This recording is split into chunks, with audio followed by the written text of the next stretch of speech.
లంబాడీల ఆది దైవమైన సేవాలాల్ మహారాజ్ పుట్టినరోజున రాష్ట్ర ప్రభుత్వం సెలవు దినంగా ప్రకటించాలని BJP Mahila Morcha national executive member doctor Padma Veeraparyani demand చేశారు.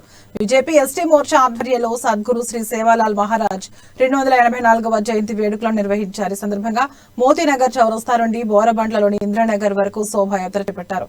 ఈ యాత్రలో doctor Padma Veeraparyani BJP ST Morcha Ramesh Nayak, గిరిజన సంఘాల నేతలు పాల్గొన్నారు.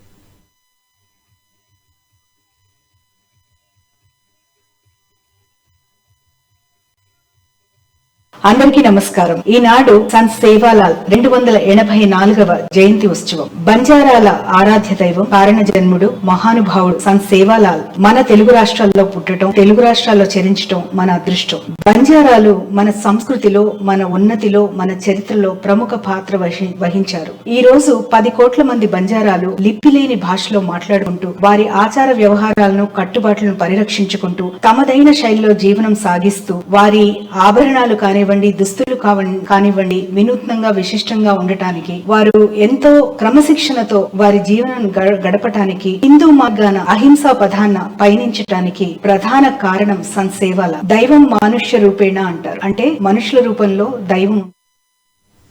సంగారెడ్డి పట్టణంలో బీజేపీ ఆధ్వర్యంలో ఘనంగా సేవాలాల్ జయంతి నిర్వహించారు. సేవాలాల్ ఆలయంలో ప్రత్యేక పూజలు నిర్వహించారు. బీజేపీ నేతలు గిరిజనులతో కలిసి పట్టణంలో భారీ ర్యాలీ చేశారు. గిరిజనులతో కలిసి బీజేపీ నియోజకవర్గ ఇన్ఛార్జ్ దేశ్ పాండే నృత్యం చేశారు. ఈ కార్యక్రమంలో గిరిజన సంఘం నేతలు పాల్గొన్నారు.